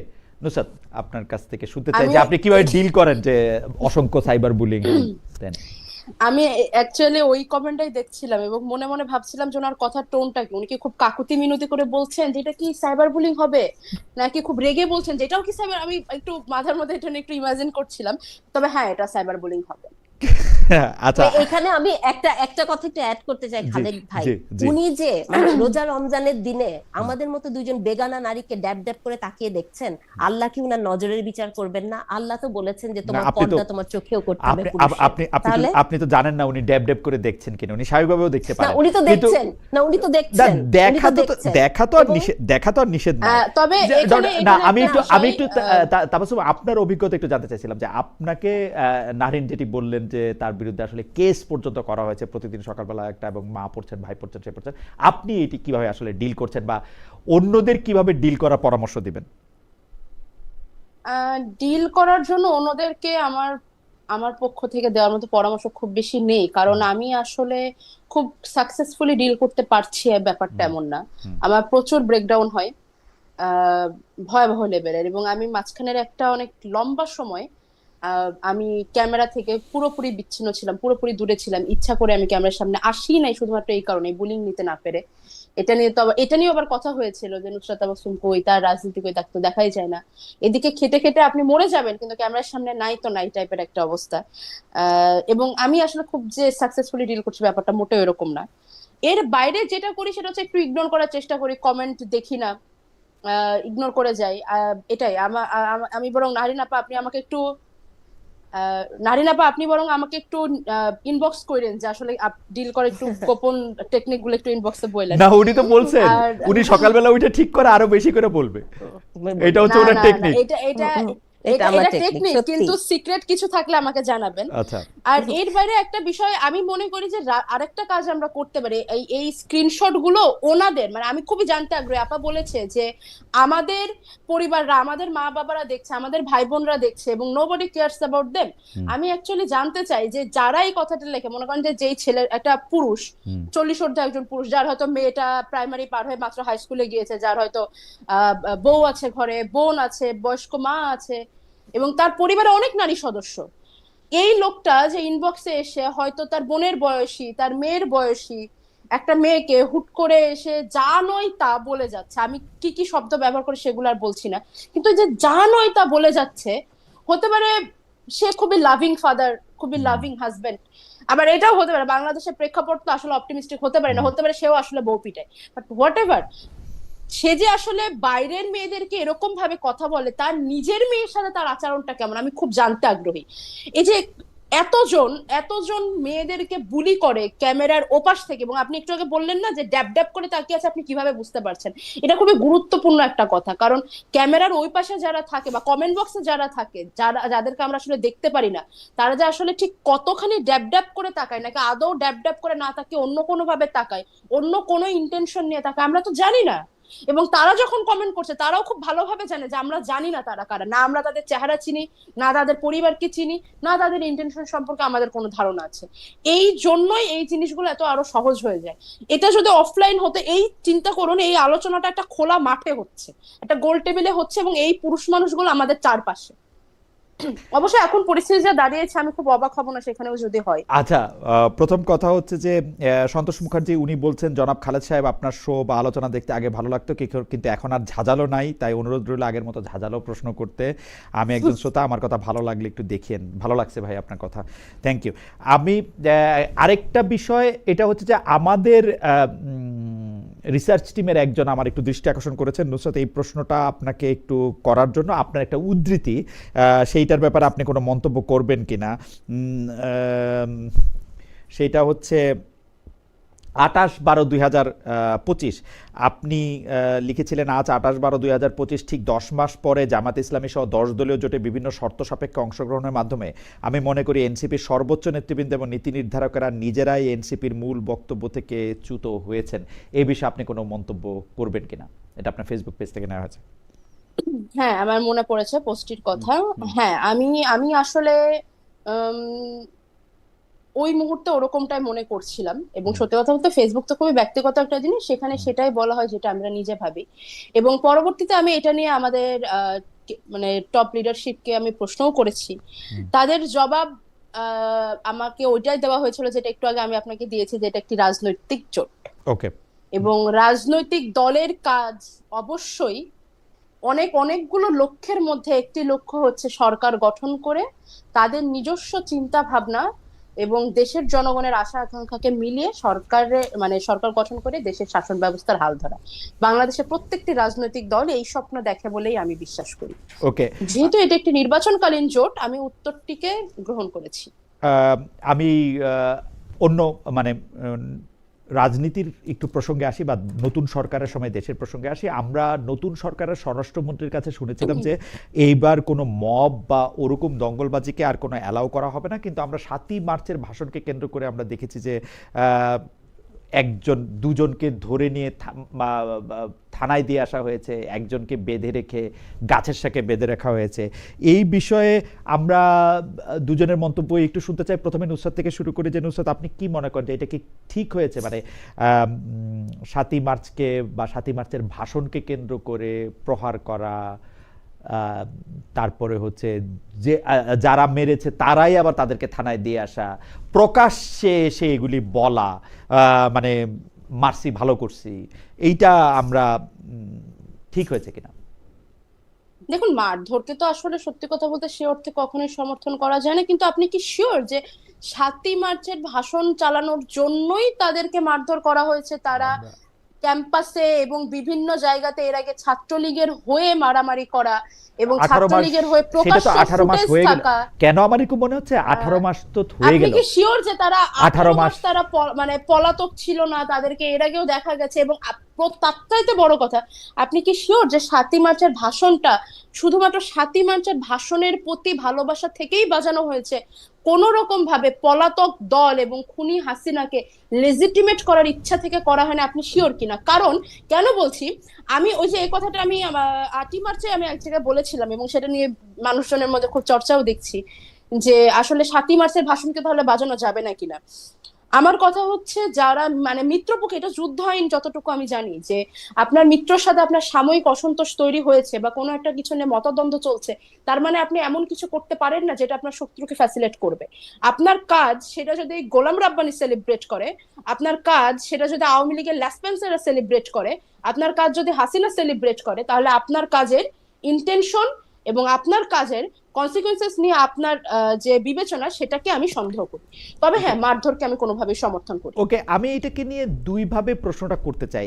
এক হচ্ছে, আপনি আজকে 7ই মার্চের সেইটাকে ভালোবাসা থেকে বাজানো হয়েছে, নাকি সেটা কোনো একটা সিম্বল হিসেবে বাজানো হয়েছে, কোনো একটা লেজিটিমেট করার জন্য বাজানো হয়েছে? সেই প্রশ্নটা আপনি যখন তুলছেন, আমি আপনার কাছে জানতে পারি কি যে এর জন্য আইন হাতে তুলে নেওয়াটাকে আপনি সমর্থন করেন? আমি এইমাত্র বললাম যে আমি কোনো ধরনের মারধরকে সমর্থন করি না। ফ্যান্টাস্টিক। এনসিপি কি সমর্থন করে? অবশ্যই না। এনসিপি থেকে কি ওই মারধরের প্রতিবাদ জানানো হয়েছে? না, আমার যতটুকু জানা না, সেই অর্থে জানানো হয়নি। তবে অন্য কোনো দল থেকে কি জানানো হয়েছে? আমি দেখেছি অন্য দল থেকে জানানো হয়েছে, প্রতিবাদ জানানো হয়েছে। দলীয়ভাবে জানানো হয়েছে? জি জি জি, জানানো হয়েছে, আমি দেখেছি। দলীয়ভাবে জানানো হয়েছে? আমি দেখেছি দলীয়ভাবেই জানানো হয়েছে। দলের প্রধানরাও নানা রকম ভাবে কথা বলেছেন, নানা দলই তো আছে। আমাদের দলের মানে আমাদের আপনারা দলের এটাকে বিভিন্ন নেতাকর্মী আমি বিভিন্নভাবে আমি আমি কথাটা আমি আমি জানিয়েছেন। দুই ভাবে প্রশ্নটা আপনাকে করতে চাইতেছি। এক হচ্ছে যে আপনি কোনো একটা জায়গাকে সন্দেহ করতেই পারেন যে এটা এই কারণে এটা করা হচ্ছে, কারণ পৃথিবী সিম্বলিজমে ভরা, আপনি নানা সিম্বল দিয়ে নানা কিছু করতে পারেন। কিন্তু আপনি বলতেছেন যে আপনি মারধরকে সমর্থন করেন না, কিন্তু এটা আপনার পলিটিক্যাল পজিশন না পার্সোনাল পজিশন, এটা আমি বুঝতে চাইতেছিলাম। আর এনসিপি কোন ধরনের কোনো মারধরকে সমর্থন করে না। কিন্তু আর এনসিপি দলীয়, দেখুন এইটা যেহেতু ক্যাম্পাস এরিয়ার মধ্যে ঘটনা, আমি দেখবো যে ছাত্র শক্তি, যেহেতু তারা আমাদের ভাতৃপ্রতিম সংগঠন, আমি দেখবো যে ছাত্র শক্তি কোনো ধরনের কোনো প্রতিবাদ জানিয়েছে কিনা। তবে আমি যতটুকু জানি যে সমর্থন দেওয়ার এই ধরনের কোনো কিছুর সাথে এনসিপি তো যুক্ত ছিলই না। আর আলটিমেটলি মারধরকে সমর্থন করার কি আছে? এটা মারধরকে সমর্থন করার মতো কোনো বিষয় না। আর তাছাড়া ধরেন আপনারা কোন ঘটে, মারধরটাকে আপনারা প্রতিবাদ জানাবেন এবং কোন মারধরটাকে প্রতিবাদ জানাবেন না, এটার মধ্যে কি একটা পিক এন্ড চুজ কাজ করে কিনা? না না, পিক এন্ড চুজ কাজ করার কোনো বিষয় নাই। সকল মারধরকে আপনারা ব্যক্তিগতভাবে মানে বা পলিটিক্যাল, বরং আমি তো মনে করি ওরা মারধর বা ক্যাম্পাসের মধ্যে যেটুকু সময় নষ্ট করেছে এটা না করে আরো আগে থানায় দিয়ে দেওয়া উচিত ছিল। সেটা আপনি মনে করেন যে আগে থানায় দেওয়া উচিত ছিল? মানে থানায় নিয়ে গিয়ে দিয়ে দেওয়া উচিত ছিল, থানায় ইনফর্ম করা না? হ্যাঁ, মানে ওইটাই আর কি। থানা তো খুব কাছেই, আর ঘটনাটা সম্ভবত শাহবাগেই হচ্ছিল, খুব একটা দূরত্ব না আপনাদের। আর তাছাড়া খালিদ ভাই, এইটা শেষ প্রশ্ন আমার এই প্রসঙ্গে শেষ প্রশ্ন। আমি একটু শেষ করি, একটুখানি অ্যাড করি। সেটা হচ্ছে যে অপরাধ সংগঠিত হতে দেখো, ওই যে বললাম আমি তার এই কাজ, এবং ওখানে যে দুইজন উপস্থিত ছিলেন তাদের অনেক কাজের নজির এখানে ওখানে যুক্ত আছে। কিন্তু সে আলাপে আমি যেতে চাই না। আমি যেটা বলতে চাচ্ছিলাম যে কোনো জায়গায় আপনি খালিদ মহিউদ্দিন কি করবেন যদি দেখেন কোন একটা অপরাধ সংগঠিত হচ্ছে এবং আপনার থেকে 100 গজ দূরে থানা, আপনি কি অপরাধটা সংগঠিত হওয়া পর্যন্ত অপেক্ষা করবেন, নাকি অপরাধটা সংগঠিত ওইভাবে হচ্ছে ওটা রেখে দিয়ে থানায় দৌড়ে যাবেন? থানা ইনফর্ম করব। নাগরিক দায়িত্ব পালন হিসেবে থানা ইনফর্ম করব না, আমি আইন হাতে তুলে নিয়ে নাগরিক দায়িত্ব পালন মনে করি না। এখানে খালেদ ভাই আমি একটু অ্যাড করি, আমার আইন অ্যাড করতে চাই। জি জি জি, আমি একটু আচ্ছা আপনি অ্যাড করেন আমি একটু মানে আমি আসলে নুসরাতের বক্তব্যের সাথে মানে আমি ঠিক বুঝতে পারলাম না। নুসরাতের প্রথম স্ট্যান্ডটা ডিফারেন্ট ছিল, নুসরাত যখন শেষ করলেন তখনকার স্ট্যান্ডটা ডিফারেন্ট। আমার প্রথমে আমি যখন 2 মিনিট ওনার কথা শুনছিলাম আমার মনে হচ্ছিল যে উনি বলতে চাচ্ছিলেন যে 7ই মার্চের ভাষণ অথবা কেউ যদি আওয়ামী লীগকে সমর্থন করে তার ইন্টেনশন কি সেটা জেনে বুঝে তার উপর অ্যাটাক করার এক ধরনের লেজিটিমেট একটা জায়গা আছে, বৈধতা উনি দেওয়ার চেষ্টা করেছেন। আমি খুব দ্ব্যর্থহীন কণ্ঠে বলতে চাই যে থানা 100 গজ দূরেই হোক আর থানা আপনার পাশের দরজায় হোক, আপনি কারো গায়ে হাত তুলতে পারেন না, আপনাকে থানায় ইনফর্ম করতে হবে, আপনি ধরে নিয়েও থানায় দিতে পারেন না। হ্যাঁ, বিষয়গুলো এরকম, এবং এগুলাই কিন্তু এক ধরনের মবকে ইনস্টিগেট করে।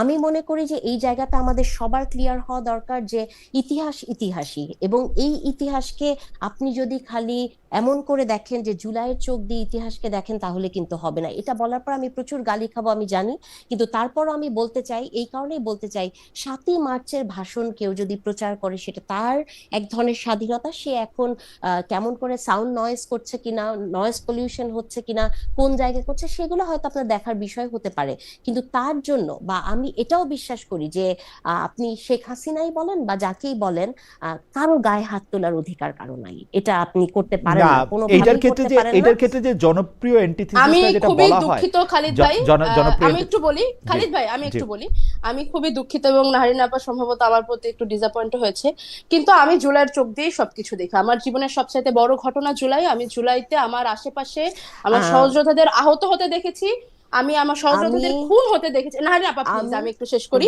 আমি ইন্টারাপ্ট করিনি। আর বিষয়টা হচ্ছে, হ্যাঁ আমি কারোর প্রতি মারধর সমর্থন করি না, কিন্তু 7ই মার্চের ভাষণ বাজানো এবং আওয়ামী লীগকে সমর্থন করা দুটো জিনিস আলাদা। আমি মনে করি যে বাংলাদেশে আওয়ামী লীগের খুব ব্রুটালি বিচার হওয়াটা উচিত। এটা নিয়ে যদি আমাকে পলিটিক্যালি ইনকারেক্ট বলা হয়, I am really okay with that. এবং এটা নিয়ে যদি আমার দলও আমাকে কোনো ধরনের প্রশ্ন করতে চায়, আমি সেটা নিয়েও ওকে। কিন্তু আমি মনে করি না যে মারধর করা উচিত হয়েছে। আমি মনে করি আরো আগে থানায় তাদেরকে নিয়ে গিয়ে দিয়ে দেওয়া উচিত ছিল, কারণ আমি মনে করি এই জায়গার মধ্যে অপরাধ হতে দেখলে তাবাসসুম, এই জায়গার মধ্যে প্রশ্ন, থানায় নিয়ে গিয়ে দিয়ে যাওয়াটা কিন্তু আসলে নাগরিক হিসেবে কারো কাজ না। কেউ কাউকে থানায় নিয়ে যেতে পারে না। না I am sure, I am sure. হ্যাঁ আমিও শিওর। আপনি নাগরিক হিসেবে কাউকে মানে আমার এই দায়িত্বটা পালন করতে না পারে, আমি হিউম্যান হিসেবে এই দায়িত্বটা পালন করব, কারণ আমার বিবেক বলে এটা পারেন না। কোনো জায়গায় কোনো অপরাধ হতে দেখলে সেটা আটকানোটা মানবিক দায়িত্ব। অপরাধ আটকানোর অনেকগুলি পন্থা আছে। আমি আপনাকে 1টা 2টা 3টা 4টা করে, আপনি অপরাধের ক্ষেত্রে সেখানে আপনি দাঁড়িয়ে সে অপরাধের প্রতিবাদ করতে পারেন, কিন্তু আপনি সেই অপরাধীকে ধরে থানায় নিয়ে আসতে পারবেন না। আমি এটা আপনাদের বুঝাইতে পারি না। আপনারা রাস্তা তুলতে পারবেন না হাত দিয়ে, রাস্তাটা খারাপ হয়েছে সেটা বলতে পারবেন। এর মধ্যে একটা ফাইন ডিফারেন্স আছে, বুঝছেন? এটা আপনাদের বুঝতে, আমি জানি না, এটা আমার ব্যর্থতা, আপনাদের এটা আমি বুঝাইতে পারি না। এটা আসলে আপনার ব্যর্থতা না খালেদ ভাই, এটা আসলে পুরো জাতিগতভাবে আমাদেরই ব্যর্থতা, যে আমরা আসলে ওরা তো আমাদের থেকে অনেক ছোট, ওদেরকে আমরা এটা বোঝাতে না। ছোট না, বয়স দিয়ে কিন্তু ছোট বড় বিচার হয় না। ওরা আমাদের থেকে অনেক বড়, সবকিছু ওনারা বেশি বোঝেন, অসুবিধা নাই তাতে। কিন্তু আমরা এটা বুঝাইতে পারি নাই। আমরা এটা শুধু বুঝাইতে পারি নাই তা না, আমি এই কথা বলছি বলে আমাকে উনারা প্রকাশ্যে এসে গলাবাজ সাংবাদিক বলছেন, প্রকাশ্যে। তাতেও আমার কোনো অসুবিধা নাই, ঠিক আছে।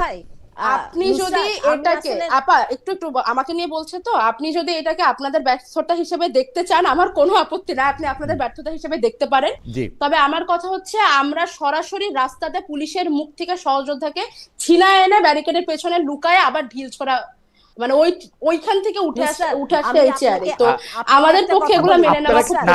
এই ক্ষেত্রে আমার প্রশ্ন, আচ্ছা ঠিক আছে, আচ্ছা আমরা অন্য জায়গায় যাচ্ছিলাম, মানে এটা আসলে একটা কথা নুসরাতকে বলতেই চাই, সেটা হচ্ছে যে যখন একটা মানুষ, ধরে নুসরাত খুব দৃঢ়ভাবে বললেন যে উনি সবকিছু জুলাইয়ের চোখে দেখতে চান, আমি বিশ্বাস করব যে হয়তো আজ থেকে 10 বছর পর নুসরাত এই কমেন্টটি বুঝবেন যে যখনই আপনি কোনো কিছু একটা কিছু লেন্স দিয়ে দেখেন, তখন আপনার নিরপেক্ষতা হারায়।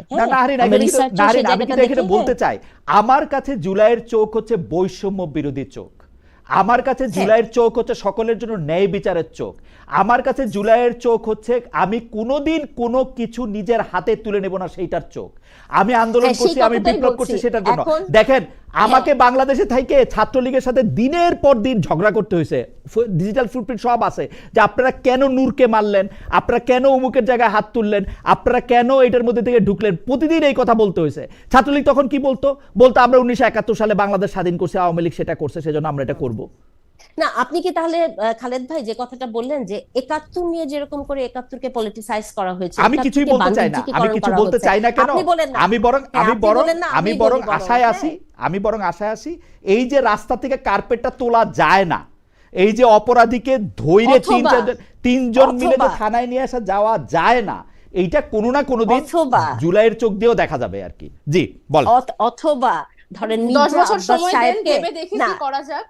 না ধরেন নুসরাতরা এগুলা বলেন তো, কিন্তু অথবা মির্জা আব্বাসকে যে অশ্লীল ভাষায় গালি দেয়া যায় না, হ্যাঁ, মানে এগুলাও তো একটা বোঝার বিষয় আছে। আমি মনে করি যে সব জায়গাতেই পরিমিতি বোধটা খুবই গুরুত্বপূর্ণ, এবং কোথায় কি বলতে পারবো, কোথায় কি করতে পারবো, সেটা খুব গুরুত্বপূর্ণ। সকল শিক্ষার দায়িত্ব ওদের উপরে দিতে পারেন না।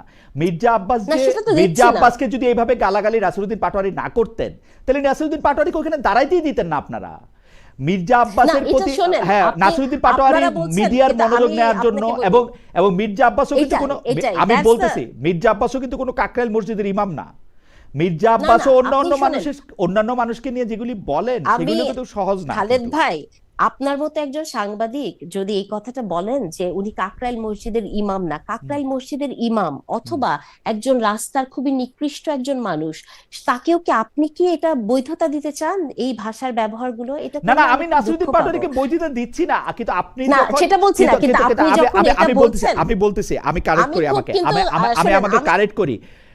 মির্জা আব্বাস, আমি দেখতে পাইছি যে উনি প্রথম থেকে ও আমার নাতির বয়সী, ও আমার ছেলের বয়সী, ও রাজনীতি কোত্থেকে, ও বাংলাদেশ থেকে কোত্থেকে আসছে, এগুলি বলতে শুরু করছে। এগুলির জবাব কি হয় আসলে? না, এই আমি কথাগুলি তো আপনাকে এই কথাটা বলি খালেদ ভাই, জি এটা আপনি মির্জা আব্বাস ভুলে যান। হ্যাঁ, মানে এটা আপনি একটা জেনারেলাইজড একটা জায়গা থেকে যদি দেখেন, আপনার কি মনে হয় না যে বাংলাদেশের রাজনৈতিক সংস্কৃতিতে ভাষার যে ব্যবহার, আপনি কি স্লোগানগুলোর কথা ভুলে গেছেন? বুয়েটে তারেক রহমানকে নিয়ে কি স্লোগান দেওয়া হয়েছে? আমি ওই কথাটা বলছি, মির্জা আব্বাস এখানে কিন্তু কোনো আমি বিষয় কিন্তু নাই, এটা আরেকটু পিছন দিক এক্সাম্পল। থেকে, কিন্তু নারিনাই খান, আমি কিন্তু আরেকটু পিছন দিকে, জি, আপনি কি ভুলে গেছেন সংসদে দাঁড়িয়ে কবিতা উদ্ধৃতি করে চ সিরিজের, খ সিরিজের কথা বলা হয়েছে? শুনেন, খালেদ ভাই, আপনি কেন, আমি বুঝতে পারছি না আপনার মতো একজন জার্নালিস্ট কেন সময়ের ফ্রেমে বিষয়গুলোকে ভাগ করছেন। আমি কমপ্লিটলি পুরো একটা সময় ধরে বলছি যে কোন সময় এটা মানে 71 থেকে শুরু করে আজকে 2026 পর্যন্ত আমি বিশ্বাস করি শব্দের পরিমিতি বোধ, রাজনীতিতে ভাষার পরিমিতি বোধটা খুবই গুরুত্বপূর্ণ। আমি কিন্তু এই কথাটা বলে, স্লোগানকে বলে কিন্তু সেই সংসদকে লেজিটিমেট করার চেষ্টা করছি না। আমি কিন্তু ইন আপনি জেনারেল একটা ওদের কথা শুধু দায়ী বলছি। করতেছেন, ওদের শুধু দায়ী না, আমি করতেছেন। ওদের দায়িত্ব কেন খালেদ ভাই? আপনি এই যে এই কথাগুলা বলেন না, এগুলাতে হয় কি আরো বেশি মব ইনস্টিগেট হয়, ওরা আচ্ছা, এখন আমাকে গালি, আমি ওদের না না না, খালেদ ভাই, হ্যাঁ, আপনি বিষয়টাকে বোঝেন। হুম, আমি সবার বেলাতেই বলছি, আমি কি ওদের বলছি মানে আমি কি জামাত ইসলামীকে বলছি না? হুম, আমি কি বিএনপি কে বলবো না? হুম, অবশ্যই বলবো।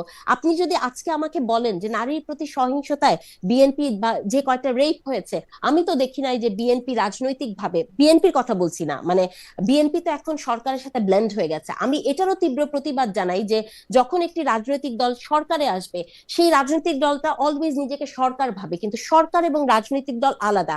আমি বিএনপি কেও দেখি না খুব শক্ত কোনো স্ট্যান্ড নিতে এই নারীর হুম। প্রতি সহিংসতায় গত 15 দিনে। আমি পলিটিক্যাল জায়গা থেকেও দেখি নাই খুব শক্তপোক্ত কোনো বক্তব্য। এবং সেই জায়গা থেকে আমি বলতে চাই যে যে প্রসঙ্গে আমরা ছিলাম, যে নারীর প্রতি সহিংসতা আপনি যেটা বলেন, আমরা যতই বলি না কেন যে আমাদের নিজেদেরকে ঠিক হতে হবে, নিজের চোখকে সংবরণ করতে হবে, আমি মনে করি যে রাষ্ট্রের দায়িত্ব সবচেয়ে বেশি এবং ওকে, রাষ্ট্রকেই সেই জায়গাটা নিতে হবে। ওকে। আমি একটু নুসরাত তাবাসসুমের কাছে আসি। নারীর প্রতি সহিংসতা থেকে আমরা আসলে শেষ প্রসঙ্গে আসি, এরকম যে আমি এইখানে সহিংসতাটা আসলে দেখতে পাই হচ্ছে যে, মানে আমরা যদি অনেকজন একসঙ্গে থাকি, আমরা যদি দঙ্গলবাজি করতে পারি, আমরা যখন আমাদের ক্ষমতা থাকে, সামর্থ্য থাকে, তখনই আমরা এটা করতে পারি। আমরা এমন অনেক কথা এখন শুনি যেটা আসলে আমরা 5 আগস্টের আগে কখনো শুনি নাই, মানে কখনো ওইটা সামনে আসে নাই, এরকম অনেক কথা যেরকম শুনি। আবার মির্জা ফখরুল, মানে আমাদের রাজনৈতিক সংস্কৃতি শেখার বা এটার তো একটা ধারাবাহিকতা আছে ডক্টর খান। আমি সেটাকে দেখি হচ্ছে এরকম করে কথা নাই বার্তা নাই, মির্জা আব্বাসের আমার কথা পছন্দ হলো না, উনি বলে দিলেন খালেদ মহিউদ্দিন হচ্ছেন, মানে আমার নাম বলেন নাই, আবার খুব সুন্দর করে বলছেন, নিউ ইয়র্কে একজন আছে সালমান এফ রহমানের কেশিয়ার, এখন উনি এটা বলছেন। আবার তার কিছুদিন পরে দেখি যে এনসিপির লোকজন খুব আরামে বলতেছেন যে কার এজেন্ডা বাস্তবায়ন করার জন্য বাংলাদেশ আসলেন খালেদ মহিউদ্দিন, উনি ইয়ারে নিয়ে থাকলেন।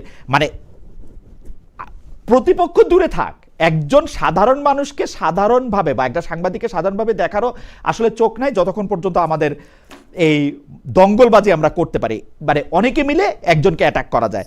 আমি তাবাসসুমের কাছে আসব এই কথা বলতে, যে তাবাসসুম, আমি আপনার কাছে সর্বশেষ প্রসঙ্গ নিয়ে যেটিতে বলতে চাই সেটি হচ্ছে যে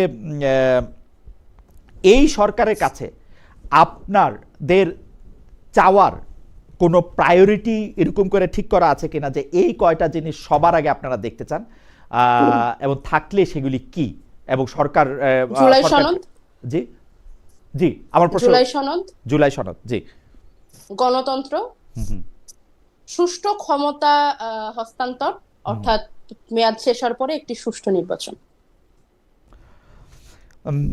আপনি এই প্রসঙ্গে আরেকটু বলতে চান যে আপনার কাছে কি মনে হয়, যেমন আজকে প্রথম সংসদের প্রথম অধিবেশনে আমি দেখলাম যে জুলাই সনদ বাস্তবায়নের ব্যাপারে বিএনপির নেতারা খুব জোর দিয়ে বলছেন যে তারা সেটি করবেনই, আপনারা কি তার উপর আস্থা রাখছেন বা মনে করছেন যে বিরোধী দল যথেষ্ট পরিমাণে এই সরকারকে, কারণ বিরোধী দল যেহেতু সরকারকে লাইনে রাখে, যথেষ্ট লাইনে রাখতে পারবে এই জুলাই সনদ বাস্তবায়ন করতে, আপনার কি মনে হয়? আশা করি পারবেন এবং আশা করি ভরসা রাখতে পারবো। ওকে। আমি শুরুতেই বলেছি খালিদ ভাই, আমি জি। এই সরকার আমল নিয়ে, যদিও আমরা বিরোধী দলে, কিন্তু এই সরকার আমল নিয়ে আমি হতাশ হতে নারাজ। আমি সময় দিতে এবং অবজার্ভ করতে চাই, আমি দেখতে চাই যে এরা কি করে, কত দিকে যায়, কোন দিকে যায়। কারণ 17 বছর ধরে অনেকেই যতটা মানে অন্য অন্য অনেকের সাথেই দল হিসেবে তো আসলে বিএনপিও অনেক বেশি অত্যাচারের শিকার। তো ওই যে আমরা আশা করি যে মজলুম জালিম হয়ে উঠবে না। আপনাকে ধন্যবাদ। আমি নারিন আই খান সম্পর্কে, নারিন আই খানের কাছে একটু জানতে চাইবো যে সরকার থেকে আপনি কি দাবি করেন এবং সেটি আপনি করতে পারবে বলে আপনি মনে করেন কিনা। তার আগে আমি একটা বিষয় একটু দৃষ্টি আকর্ষণ করতে চাই। একজন দর্শক উনি অসংখ্যবার লিখছেন, বেক্সিমকো খালেদ আওয়ামী সভানেত্রী সাক্ষাৎকার নেন সাহস থাকলে, বেক্সিমকো খালেদ আওয়ামী সাক্ষাৎকার নেন সাহস থাকলে, এটা 3 বার করে লিখছেন, 30 বার লিখছেন। আমার কিছু বলার নাই। আরেকজন কানিস ফাতেমা জুথি, উনি লিখছেন, তার মানে কি আপনার বাড়িতে চোর আসলে বা পথে কোনো অপরাধী কিছু করলেও তাকে ধরে থানাতে দেবেন না, ছেড়ে দিয়ে পুলিশকে ফোন বা ইনফর্ম করবেন? ভাই আমি এটা আপনাকে বুঝাইতে চেষ্টা করি, হ্যাঁ, এই অনেকবার এটা বুঝাইতে চেষ্টা করছি, আপনারা একটু বুঝতে চেষ্টা করেন। আমার বাড়িতে যদি চোর আসে, আমি যদি এটা টের পাই, আমি এটা পুলিশকে অবশ্যই ইনফর্ম করব, কিন্তু পুলিশকে বেঁধে, খুঁটির সাথে বেঁধে, ঘরের সাথে বেঁধে পিটাবো না, অন্য কোনো কিছু করব না। আমি ওকে আটকে রাখতে চেষ্টা করব, অবশ্যই পুলিশকে ইনফর্ম করব। কিভাবে আটকাবেন ভাই? পুলিশকে আটকে রাখতে চেষ্টা করব। হ্যাঁ, পুলিশ ঘরে ছিটকিনি লাগা ঘরের রাখবো, মধ্যে ছিটকিনি লাগা রাখবো, ছিটকিনি লাগা রাখবো। কিন্তু ঘটনা হচ্ছে যে আমি তাকে ধরে নিয়ে থানায় কখনো দিব না। আমার রাস্তায় কোনো অপরাধ ঘটলে, কেন সেটা আমি বলি, অপরাধ ঘটছে কিনা সেটা জাজ করার ক্ষমতা আমার নাই। অফকোর্স একটা অপরাধ ঘটছে খালিদ কিনা ভাই রাস্তায়, বিশ্বাস সেটা করেন এই জন্যই অপরাধ ঘটছে কিনা, আপনাকে এত পছন্দ করি, অপরাধ ঘটছে বুঝছেন? কিনা এই জন্যই সেটা আপনাকে এত সেটা জাজ পছন্দ করার করি। ক্ষমতা আমার নাই, আমাকে পছন্দ করার দরকার নাই, আমি ঠিক আছি। নারিন আই খান, এইটার মধ্যে থেকে আপনি যদি বলেন যে সরকার থেকে আপনি আসলে কি চাচ্ছেন এবং সরকার এটি করতে পারবে বলে মনে হয় না। শুনেন খালেদ ভাই, আমার পৃথিবীটা খুব ছোট এবং আমার পৃথিবীটা নারীর পৃথিবী, আমি নারীর চোখ দিয়ে পৃথিবীকে দেখতে চাই। হ্যাঁ, তো সেই জায়গা থেকে আমি যেটা বলবো যে দেখেন, আপনি যদি সবার কথা বলেন, বাংলাদেশে কয়জন মানুষ খুব রাজনীতি নিয়ে অনেক কিছু করেন, মানুষের চাওয়াটা খুব সামান্য না, যে যেটা নুসরাত বলেন 5 বছর পর আরেকটা ইলেকশন হবে, গতানুগতিক ভাবে এরকম চলবে, দ্রব্য মূল্য, আমরা মানে বাড়ি ফেরার নিশ্চয়তা থাকবে, আমার উপরে আপনার এক্সপ্রেস হাইওয়ের কিছু একটা পড়ে আমি মারা যাব না, বাসায় ফেরত আসতে পারবো সেই নিশ্চয়তা, এগুলো থাকবে। কিন্তু আমার চাওয়াটা একটু আলাদা। আমার চাওয়াটা, এই চাওয়াটা শুরু হয়েছে গত 1.5 বছরের ক্লান্তিকর যে জার্নির কথা বললাম, নারীর চোখ দিয়ে পৃথিবী দেখার, নারীর চোখ দিয়ে আমি বাংলাদেশকে দেখতে চাই। এবং আমি আশা করব যে এই সরকার, আমি এটা সব জায়গাতে বলি যে বিএনপি একমাত্র রাজনৈতিক দল যারা ইলেকশন করেছে, যারা নারী নেতৃত্বের মধ্যে দিয়ে গেছেন এবং নারীর কমান্ড তারা নিতে পারেন, তারা জানেন যে নারী কথা বললে সেই কথা কিভাবে শুনতে হয়, এবং লিডারশিপে নারীকে দেখেছেন। সেই জায়গা থেকে আমার বিশ্বাস, আমি দেখতে চাই বিএনপি হবে, মানে এই সরকারটি হবে সবচেয়ে বড় নারী বান্ধব সরকার। এবং আরো যদি ব্যক্তিগতভাবে বলি যে জনাব তারেক রহমান, তিনি তো গত 17 বছর সারাউন্ডেড ছিলেন খুবই পাওয়ারফুল নারীদের দ্বারা, তার বাসায় কিন্তু কোনো পুরুষ ছিলেন না। তাহলে নারীর প্রতি যে সেন্সিটিভিটি, জেন্ডার সেন্সিটিভিটি, আমার মনে হয় না উনার থেকে ভালো কেউ বুঝবে। এজন্য আমি মনে করি, এই যে ধরেন আমার চাওয়াটা খুবই ছোট, এবং আমি মনে করি এই চাওয়াটা যদি পূরণ হয়, বাংলাদেশে অনেক স্বস্তি ফেরত আসবে। সেটি হচ্ছে এই যে আমাদের প্রতি সাইবার বুলিং হয়, যে ধরনের হ্যারাসমেন্টের ভেতর দিয়ে যাই, বা আমরা যেরকম অনাকাঙ্ক্ষিত স্পর্শ, বা এটা যে আমাদের রাতের ঘুম কেড়ে নেয়, বাজে কথা আমাদেরকে বিনিদ্র রাত উপহার দেয়। আমি আশা করব যে সরকার একটা সেল গঠন করবেন, যে সেলে এই ধরনের, মানে অনেক সেলই তো হয়েছে না, অপারেশন ক্লিন হার্ট হয়েছে, এটাও কিন্তু ক্লিন হার্ট করার কিন্তু মতো একটা কিন্তু বিষয়। আমি কিন্তু চাই কিন্তু নারী নাই খান, আপনি কি এই ব্যাপারে সচেতন যে বাংলাদেশে এই নারী নির্যাতন বিষয়ক যতগুলি আইন হচ্ছে, তত এটার এবিউজও অনেক বেশি পরিমাণে বাড়তেছে? মানে আপনার সঙ্গে আমার ঝামেলা, আপনার বিরুদ্ধে আমি একটা মামলা দায়ের করছি, আপনার সাথে আমার জমি জমা নিয়ে ঝামেলা, আপনার বিরুদ্ধে আমি একটা মামলা দায়ের করছি, ওরকম অনেক এবিউজও হইতেছে। তো আপনি আরো আইন চান, যে আইন দিয়ে কি আসলে মানে ব্যাপারটা কি আমাদের সচেতনতাটা বেশি দরকার না আইনের চেয়ে? না মানে খালেদ ভাই, এখানে আমি একটা উত্তরই আপনাকে দিতে চাই। 2002 সালে, মানে আপনার মনে আছে যে আমাদের শৈশবটা, আপনি আমি কাছাকাছি সময়ের মানুষ, তো আমাদের শৈশবে আপনি মনে আছে প্রচুর অ্যাসিড নিক্ষেপের গল্প আমরা শুনতাম, দেখেছি।